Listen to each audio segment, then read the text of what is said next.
Oui, voilà, oui, non, oui, oui, oui. Mais en fait, le truc, c'est que, c'est ça, c'est que j'essaie de parler un langage que les gens vont comprendre. Parce que si je leur dis... Chris, faut leur dire les choses. Non, mais j'aurais déjà expliqué.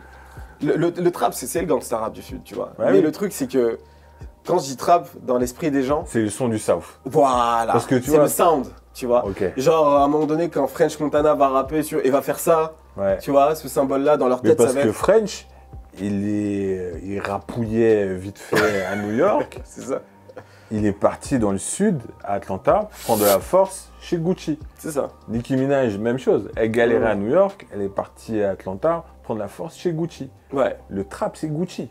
Non, non, TI. c'est clair, c'est clair. Et, Et Young Jeezy. et Young Jeezy. Et pour revenir à Rosé, c'était un tout. Mm. Sa dégaine, la musique, les bijoux, les clips. Et c'est pour ça qu'il a explosé, tu vois. Ouais. Et parce qu'il est très bon. Et c'est un des rares où chaque album, il s'améliorait. C'est l'un des rares qui a sorti de très bons albums. Tiens, là, son il est à 9 quatrième ou albums. cinquième. Ouais. Mais pour revenir sur le personnage, toi, Ouais. tu trouves pas ça choquant qu'en 2006, un artiste débarque, ment sur absolument tout?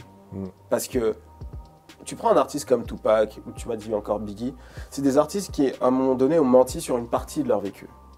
Mais les gens qui étaient autour d'eux peuvent attester plus ou moins que c'était des personnalités qui ont été affiliées ou qui ont vendu, etc.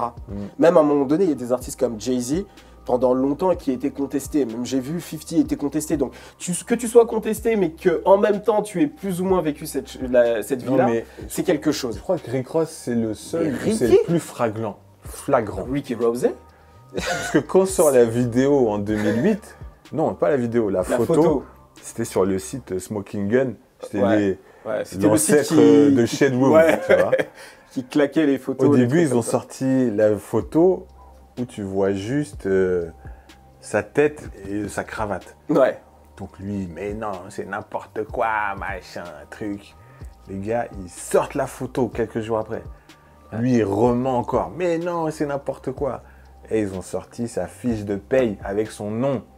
Aïe, aïe, aïe, aïe, aïe, aïe. À l'époque, enfin, c'est là où je me dis que les temps ont changé. Ouais. En 2000, en 90, on apprend que DMX, avant, c'était un gardien de prison. Mais Mais c'est c'est fini, terminé. tu vois.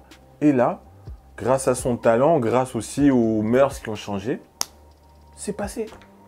Mais tu Et sais ce c'est qui... incroyable. Moi, je pense Parce que là, on apprend. Le gars, bon, après, il dit, il a fait que 19 mois, machin. Bon. Gardien de prison, tu as piqué l'identité, tu as piqué la dégaine, Et on t'attaque en justice pour ça. tu vois. Parce que le vrai Freeway Ricky Ross, pour ceux qui ne savent pas, c'est l'un des dealers qui a été tenu responsable du crack epidemic aux États-Unis, donc l'épidémie de crack aux États-Unis. Donc il a vraiment push une quantité de crack incroyable et il est tombé en prison pour 14 ans. Après qu'on les balance. Donc c'est un personnage dans les années 80 et début des années 90 qui est vraiment que tout le monde a repris. D'ailleurs, il y avait un autre rappeur signé chez Jay-Z qui s'appelle Freeway qui avait Ouais. aussi repris le nom de Freeway qui vient aussi de ce Ouais. dealer-là. Et quand il récupère son identité, le gars Freeway qui sort de prison, c'est plus du tout la même personne. C'est quelqu'un qui désormais est en train de faire la promotion justement de la légalité, on va dire. Mhm. Et il attaque en justice. Au début, il lui avait envoyé une lettre Ouais. pour lui dire, hé gros, c'est comment? Je vois tu parles de ça, non. Est-ce que tu peux aussi diminuer? Parce que les gamins qui t'écoutent, ils vont à l'école, ils sortent de là, ils allument la radio, Après, tu vois? il est un Ils peu entendent des hypocrite. langages. Je pense Tu vois. que Freeway Rick Ross, le vrai, il voulait au début lui dire comment on fait pour l'argent. Tu sais quoi? T'as pris mon nom. En fait, c'est ça. Ouais. Parce qu'apparemment, il y avait aussi des gens qui disaient que il y avait un film qui devait sortir, il devait collaborer sur le truc, il devait le pousser avec une bande-son, Ouais. etc. Et je quand pense que, Rick Ross l'a négligé, voilà. ou ses avocats n'ont pas calculé, il dit ah bon, tu piques mon nom et tu fais le fou, ah ben c'est bon, je t'attaque. Et sauf qu'il a perdu son procès. Ouais. Parce que Rick Ross, il avait les avocats de Major et l'autre, le pauvre, il avait ses petits moyens. Mais Rick Ross, malgré tout, il a continué à être têtu, tu vois. Et moi, c'est ce qui m'a toujours surpris. Tu piques un nom, tu piques une identité, tu mens dans toutes tes chansons et ça passe. C'est Et incroyable. à ton avis, qu'est-ce qui a fait que des années 90, début des années 2000, à l'arrivée de Rick Ross, les choses aient autant changé? Après, les temps ont changé. Après, je vais faire l'ancien, mais Moi, quand T'es là pour... En fait, je t'explique. Oui, je t'ai suis là pour invité faire ici. le vieux. Exactement. Donc il faut que j'arrête de dire ouais, je vais faire l'ancien. Ah, exactement, Ok, j'ai fais compris. l'ancien, t'inquiète. À mon vieillage, quand j'étais jeune, tu vois, tu voyais Eric B. et Rakim. Alors là, tu reviens loin. Mais oui, tu vois J'étais Eric même B. pas né, gros. Moi, je voyais mes grands cousins écouter ça. Tu vois Eric B. et Rakim, tu vois leur dégaine. Tu voyais EPMD, c'était des super-héros. Ouais, c'est vrai. Tu vois.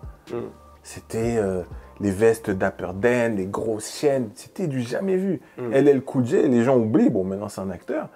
C'était le Drake de l'époque. Ouais. Donc tous ces gars-là, c'était des C'est superstars. le Drake original. On connaissait même pas leur vrai nom. Ouais. C'était à ce niveau-là. C'est vrai. Donc après, les gens commençaient à dire, à être plus, on va dire, plus matures. À savoir que bon, c'est pas des super-héros, c'est des rappeurs, ils sont payés, il y a des maisons de disques, certains sont des menteurs, tu vois, ça commençait à évoluer.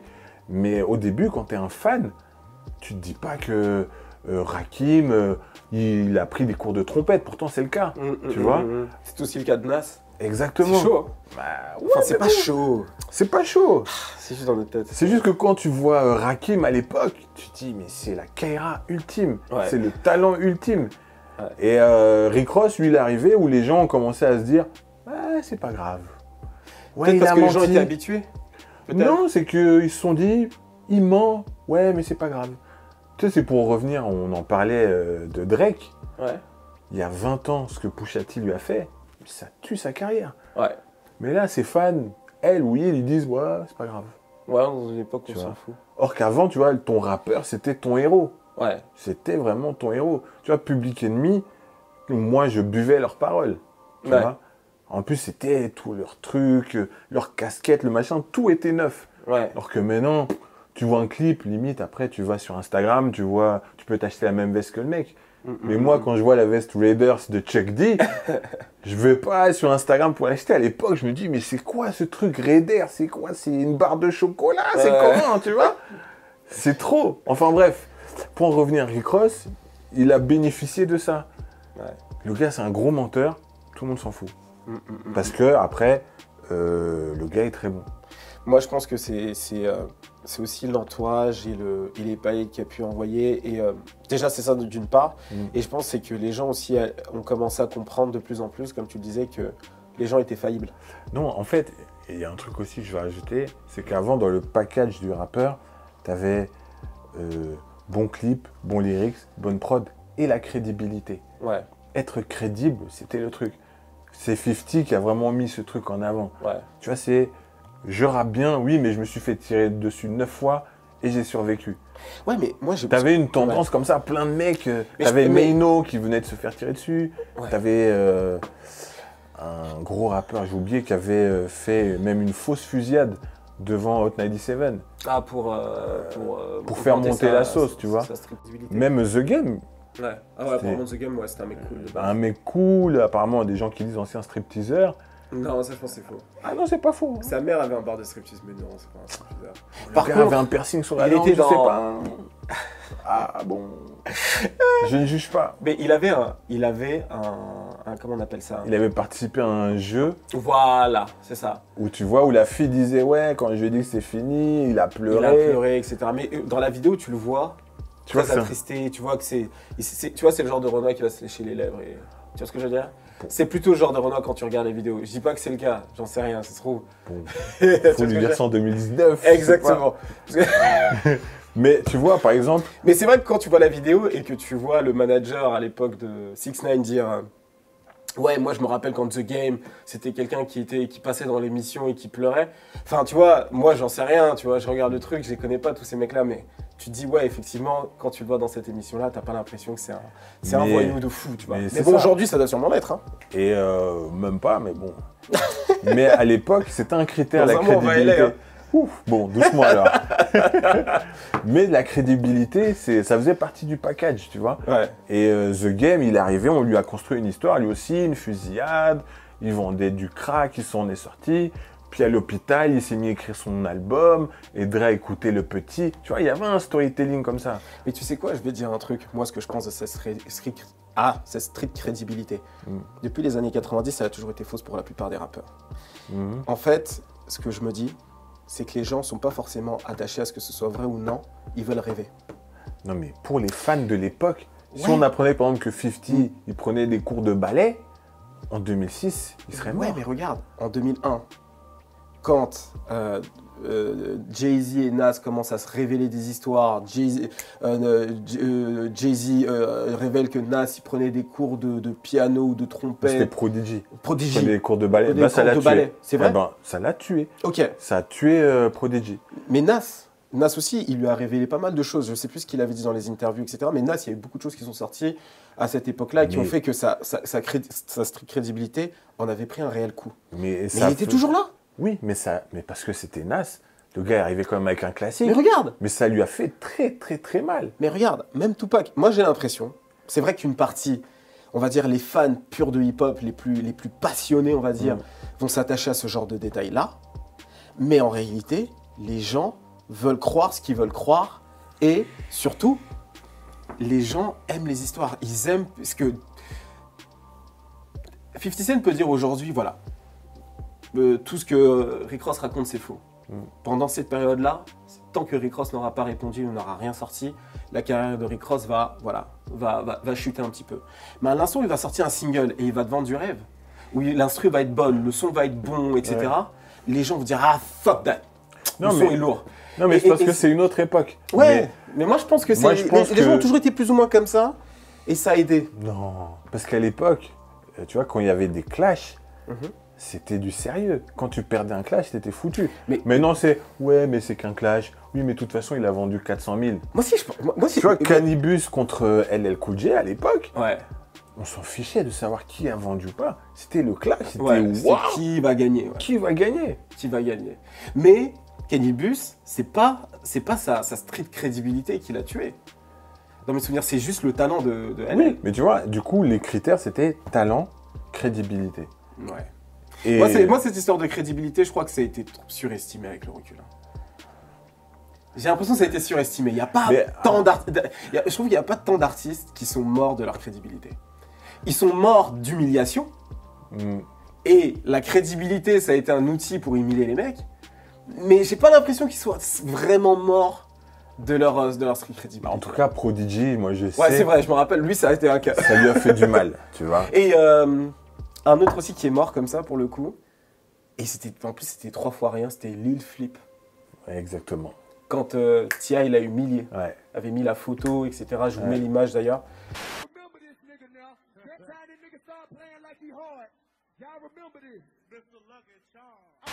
C'était quelque chose. Ouais. Mais en vrai, j'ai pas l'impression qu'il y ait tant d'MC qui sont morts de leur street crédibilité. Non, mais ça avait de l'importance. Ouais, ça avait de l'importance. Ça avait une énorme importance. Et Rick Ross, il arrivait à l'époque où ça a commencé à changer. C'est vrai. Tu vois, un gars comme... tu vois, il y a eu toute une période après de gars comme Drake, Big Sean, J. Cole, qui disaient juste dans toutes leurs interviews, moi je suis un gentil garçon, je veux juste rapper. Ouais. Je suis un fan de rap depuis toujours, je veux rapper. Enfin, tu vois, c'est Wiz Khalifa, c'est ça. Ouais. Depuis l'âge de 16 ans, je veux rapper. Ouais. Kendrick, c'est ça. C'est pas avant, je vendais de la coke, puis je me suis dit, j'ai fait un petit séjour en prison, puis j'ai commencé à écrire des textes. C'est fini tout ça, ça marche plus. D'accord. Vas-y, là on va parler un peu de la musique, de la musique de Rick Ross, parce que, à mon avis, enfin on l'a un petit peu dit là, je pense que c'est la partie qui l'a sauvé de fou. Ouais. Il arrive avec Port of Miami, Hustlin', bon on en a déjà un petit peu parlé là, mais toi qu'est-ce que tu penses globalement de la musique de Rick Ross avant et de la musique de Rick Ross aujourd'hui? Ensuite tu me parleras de ta deuxième rencontre, parce que du coup, on a un peu zappé ce point-là. Bah, moi, Hustlin', j'adore la vibe, j'adore le clip, mais je me dis, les textes, c'est méga chaud. C'est nul. Tu trouves ça nul? Un mec qui fait rapper 22 et 22, moi je trouve ça énorme. C'est compliqué, hein? Je trouve ça énorme. Mais je me dis, c'est une vibe. Ouais. Tu vois, pour le coup, j'étais à Miami, donc les voitures, les machins, le truc, il y avait de la street promo partout pour lui. Je me suis pris le truc. Ouais. Mais je me disais, bon, les textes, bof. Ouais. Et l'album était pas ouf. Moi, dans mes souvenirs... J'aimais bien, mais c'était pas une claque. Ouais. Sauf Hustlin' où vraiment, j'ai rien compris. Sauf qu'à chaque album, le gars, il s'améliorait. et commencer à explorer d'autres univers musicaux. Et quand il a commencé à poser sur des sons plus, tu vois, ces fameux Maybach Music, et là, je me suis dit, ah ouais. C'est à partir de Thriller qu'il a sorti Je pense. Ouais. Moi, globalement, sa musique, je trouve qu'il a réussi à apporter une patte musicale supplémentaire. Bon, j'ai parlé du côté un peu trap qu'il a aidé à pousser, etc. Trap sonore, j'entends par là. Et il y a aussi, en fait, il a réussi à développer en fait son propre sound, qui est un mélange, en fait, j'arrive pas à expliquer. J'essaie de trouver les mots. C'est de la musique un peu de gangster, hip-hop. C'est-à-dire quand tu écoutes des morceaux comme Aston Martin Music, Maybach Music, etc., c'est des morceaux qui vont te faire penser à différentes choses. L'excellence, coming from nothing to something, tu vois, le truc je viens de nulle part et je me suis construit, etc. Il y a vraiment une ambiance mafieuse dans ces morceaux. C'est jamais ces morceaux-là, typiquement les Maybach Music, Aston Martin Music, Three Kings aussi, je ressens cette vibe-là. C'est des morceaux où il va y avoir du piano, ça va être très classe. Et ce type de morceau-là, je trouve que c'est vraiment quelque chose qu'il a réussi à exécuter à la perfection et qui le correspond mais à merveille. Non, mais... Je trouve que son image, en fait, elle a été travaillée, mais aux petits oignons. Enfin, tu vois, le truc, c'est parfait.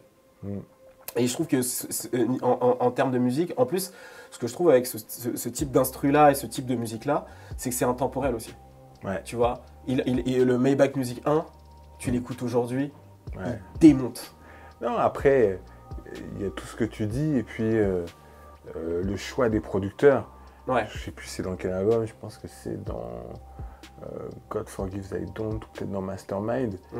Il ressort Bink, Bink qui était proche du corps au café là, pour faire vraiment des sons à l'ancienne, plein de boucles de violon, etc. Et puis des refrains avec John Legend, avec Nio, avec Silo. Tu vois. Ou encore avec la chanteuse Christelle, celle qui est détestée aujourd'hui. Qui chante avec Trump là. Ouais, c'est ça. Chrisette Michel. Chrisette Michel. Donc il a fait vraiment... il arrivait à faire les deux trucs. Il arrivait à faire des gros trucs à la BMF. Pour le coup, énorme banger. BMF ou son son, la Hold Me Down. C'est une tuerie ultime. Et puis des sons très classe où il est... Tu vois, moi, je vois le truc où il est déposé, peignoir, cognac, cigare. C'est ça. Et puis il a son micro et puis il parle. Et puis Jay-Z, quand il entend ses morceaux, il dit viens en featuring. Jay-Z dit mais c'est parfait. Exactement. Il dit là mon petit, tu me parles. Là tu me parles bien. Voilà. Et c'est ça, parce qu'après finalement, Rick Ross, il n'est pas tout jeune. Non, il a percé tard d'ailleurs. Il a percé tard. Donc du coup, il comprend le game. Et du coup, je comprends que ça parle à un gars comme Jay-Z. Tu vois. Mais non, musicalement, il est très fort. Après, je vais faire aller beaucoup de monde, mais pour moi, il est plus fort que 50 Cent. Oui, moi en termes de rap, même... Enfin, en vrai, on fait hurler que les Français. En termes de rap même, 50 Cent n'est pas si bon. 50 Cent, c'est les grandes phases. 50 Cent, c'est le personnage, c'est les gros hits. 50 Cent, c'est 50. Enfin, je veux dire, 50, on adore 50. Mais 50, c'est pas un mec qui va avoir un niveau lyrical qui est très élevé, tu vois. Mais Rick Ross, c'est quelqu'un qui, franchement, il parle, tu dis, ah ouais, quand même. C'est bien vu, c'est imagé. Tu vois, des trucs, je crois, dans son dernier album, Santorini Greece, c'est magnifique. C'est Apple of My Eyes qui m'avait marqué. Et le clash, bon, on va parler des clashs un petit peu de Idols Become Rivals, lyricalement, le morceau, c'est l'une des diss tracks les plus respectful qui soit, tu vois. Genre, il a été respectueux de A à Z, mais ça fait mal. Ça fait mal pendant tout le morceau.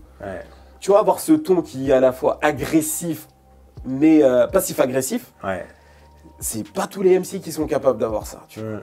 Et typiquement, à 50 Cent, c'est je rentre dans le tas, tu vois. Et ça, c'est que les MC qui ont vraiment une plume. Et en fait, le truc, je pense, qu'avec Rick Ross, c'est qu'il a tellement cru en son personnage qu'il l'est devenu. Mais bien sûr. Tu vois. Il est devenu, puis il a un talent. Tu vois, lui, un talent incroyable. C'est le genre de MC qui dit souvent dans les interviews qu'il n'écrit pas ses textes. Là, pour le coup, je le crois. Tu le crois pas? Ouais, je le crois. C'est vraiment travaillé. Enfin, quoi que tu me diras, Jay-Z, c'est travaillé aussi. C'est parce que c'est pas... Il n'y a pas de thème. Genre, une chanson pour ma mère, une chanson pour ma fille. c'est une succession de punchlines. Ouais. Et c'est des phases, c'est Et il parle des de images. succès. Exactement. Succès. Tu sais, il te cite des noms, des trucs, marble floor, machin. C'est très imagé. Et puis, il a vraiment construit son truc. Je me souviens, quand il était au sommet de son art, son tag Maybach Music, mais c'est incroyable. Ouais. Maybach Music. Ouais. À la fin, t'entendais juste t'étais déjà heureux, tu vois. Grave. Non, mais il est trop fort. Pour ça, il est très fort. Ouais. Ses albums sont toujours très bien réalisés. Enfin, pas tous, mais... Moi, j'ai noté quelques albums que j'ai vraiment aimés Ok. de sa part. Et j'étais étonné. Franchement, il n'y a pas beaucoup de déchets. Alors, Port of Miami, j'ai bien aimé parce que c'est le départ. Ouais. Thriller, j'avais beaucoup aimé, notamment parce qu'il y avait eu le morceau Luxury Tax, qui était excellent. Je pense que c'est l'un des, tu vois, c'est l'un des morceaux un petit peu Rick Ross, DJ Khaled, tu vois. C'était la réunion un peu des Avengers dans le morceau et il rappait avec des punchs incroyables. Je me rappelle, Lil Wayne faisait une phase dans le morceau. Ouais, j'étais trop petit, donc je pouvais pas être Michael Jordan. Je pouvais plus, je savais plus trop. Je pouvais. Attends, j'étais trop petit, je pouvais pas être Michael Jordan. Je pouvais pas être un joueur de football parce que j'étais pas assez fort. Mais aujourd'hui, tous les jours de ma vie, je ball. Tu vois, bon, en gros, la traduction en anglais, c'est à ball. Donc j'ai beaucoup d'argent, mais en même temps, je fais pas de sport de. Tu vois, genre des trucs comme ça. Et tu sais, l'instru s'arrête et tout. Il dit ça. Tu dis putain, Lil Wayne sur ce morceau, il était incroyable. Et je me rappelle, il y avait Young Jeezy. Qui à l'époque s'entendait encore bien avec lui, qui faisait aussi cette motivation music là. C'était incroyable. C'était incroyable, tu vois. Tu sais, mais d'ailleurs, quand tu parles de Young Jeezy, on revient à un truc de crédibilité. Ouais. Young Jeezy, ça l'a énervé. Ouais, mais attends, c'est quoi, je te réserve, parce que là, on va parler des bifs. Et là, tu vas pouvoir parler de Young Jeezy. Du coup, ouais, j'ai dit, Thriller, Deeper Than Rap. Deeper Than Rap, il était très, très chaud. C'est là d'ailleurs où le bif a commencé avec 50, hein, avec Mafia Music, je crois. Et Tef London et Rather You Than Me. Après, j'aime bien les Mastermind, etc., mais ils m'ont pas trop marqué. Mais le dernier album, je l'ai écouté vraiment sur le tard. Ok. Et genre, je l'ai écouté l'année dernière, je crois. Il est sorti quand d'ailleurs 2017 2017, un truc comme ça. J'ai écouté l'année dernière parce que j'avais décroché un petit peu avec Rick Ross.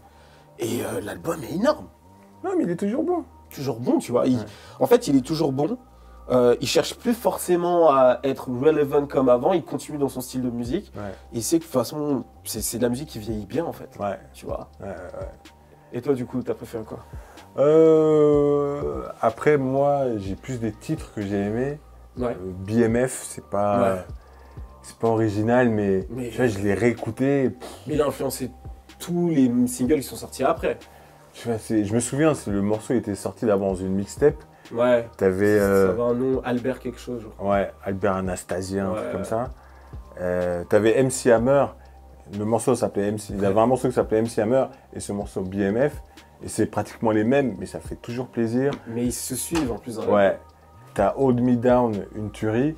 Et puis t'as son son avec Raphaël Saadiq que j'adore.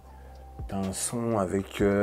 Comment il s'appelle avec Silo. Mais j'ai oublié le titre. Mais.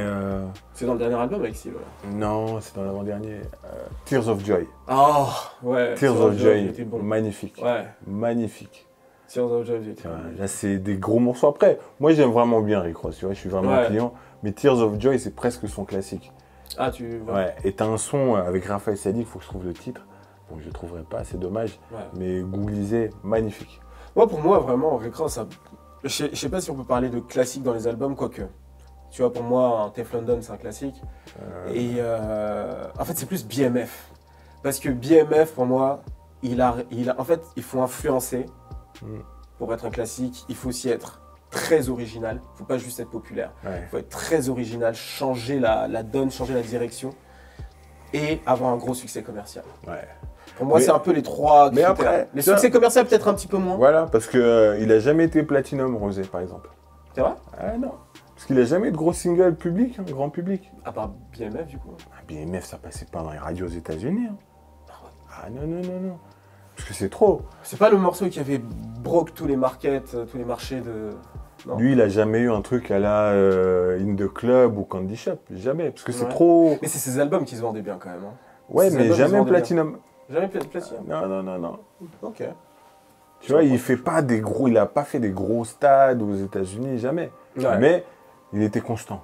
Ouais. Il a fait plusieurs gold, Ouais. plusieurs gros titres, mais jamais le tube, jamais le In the Club ou le jamais Get With Your That Train. Ouais. Tu vois, d'ailleurs, c'est ce qui lui faisait mal. Bah, moi, je pense que ça a été correct pour lui parce que du coup, il a une carrière très. Il a fait beaucoup de très bons albums. Ouais, tandis qu'un 50, ça va être. Après, ça va redescendre. Et puis bon, repartir. il était tellement haut que. Ouais, c'est vrai, ouais. Du coup. Bah ouais, c'est vrai, à choisir entre la carrière de 50 ou de Rick Ross, je pense que j'irai sur 50. Ça dépend. Ça Si dépend. t'aimes bien le rap, tu prends Rosé quand même. Parce qu'il a fait 9 albums hein, quand même. Ouais, c'est vrai. Mais En très peu de temps. je suis plus fan, je pense, de 50. Ah ouais. Enfin, je sais pas. Ça, c'est des grandes C'est vies. de J'ai même styles pas réfléchi, différents. c'est deux styles différents. Ça Ouais. dépend des périodes. Ça dépend des périodes. Et du coup, là, on va parler des bifs. Mais là, il y a des bifs, il y a beaucoup de choses à dire, là, les bifs. Alors, les bifs, il y en a plusieurs. Et moi, Ton gars William. je vais commencer avec un truc. En faisant ce sujet, tu vois, je suis revenu un petit peu sur ce qu'il disait et je me suis rendu compte d'un truc, c'est que Rick Ross, c'est quelqu'un qui aime beaucoup les embrouilles. Et tu sais quoi, je m'en C'est-à-dire étais pas beaucoup le vraiment poulet. rendu compte. Hein, de quoi? Non, rien. Petite blague. Il aime beaucoup les embrouilles. Depuis le début de sa carrière, quasiment, il y a toujours eu des embrouilles. Ouais. Publiques, tu vois. Bon, je sais qu'avec E-Class, avec le patron de Powboy, ça s'est Ouais. pas trop, ça s'est mal passé à la fin. Mhm. Mais bon, à la rigueur, ça, on va dire que c'est interne, c'est pas un truc public. Mais Ouais. avec les rappeurs, au départ, ça commence avec 50. Moi, j'ai l'impression que ça commence avec 50 parce qu'il se disait, je dois la battre pour passer à un stade au-dessus. J'ai l'impression que c'est ça. Tu sais que ça commence déjà avec T.I. D'accord, ok. C'était, je crois, 2003 ou 2006 pour une prod de Kanye West. Kanye West, à l'époque, juste beatmaker, il donne son CD de musique à plusieurs artistes. Ouais. T.I. il l'a eu avant. Rosé l'a mal pris. Il avait fait une interview où il disait ouais, mais T.I. il se présente comme King of the South. Il se prend pour qui? Il y a Scarface qui était là avant. Donc il y avait déjà une petite tension. Ouais. Puis quand il y a eu ce problème avec les prods, il y a encore eu des tensions. Donc déjà, c'est lui qui a commencé les problèmes avec T.I. Il commence souvent les problèmes. Il commence tout le temps les problèmes. Après, avec 50, l'histoire dit que, je sais pas à quelle cérémonie, lui veut saluer 50, 50 le calcule pas. 50 dit, ah ben je l'avais pas vu. Bon, le mec, vu son Ouais, gabarit, 50, quand je sais il en pas. reparle, 50 dit hey, il me dit qu'il m'a vu, mais moi j'ai pas vu ce négro. Je sais pas de quoi il parle. Nan, nan, nan. Tu sais, il commence à faire le comédien. Ouais. Told me, I don't even remember seeing this nigga. This the illest shit is, I don't even remember like in passing. je sais plus dans quel trop un morceau il acteur, ce l'attaque. type. C'est pas Mafia Music le C'est premier? Mafia Music. Et moi je pensais que c'était une réponse. Ah non. Et quand il l'attaque dans Mafia Music, Elle c'est va dit direct, hein. Kuba. Mais un coup Il bas. attaque sur sa femme. Ouais. Je me dis, c'est bizarre qu'il commence.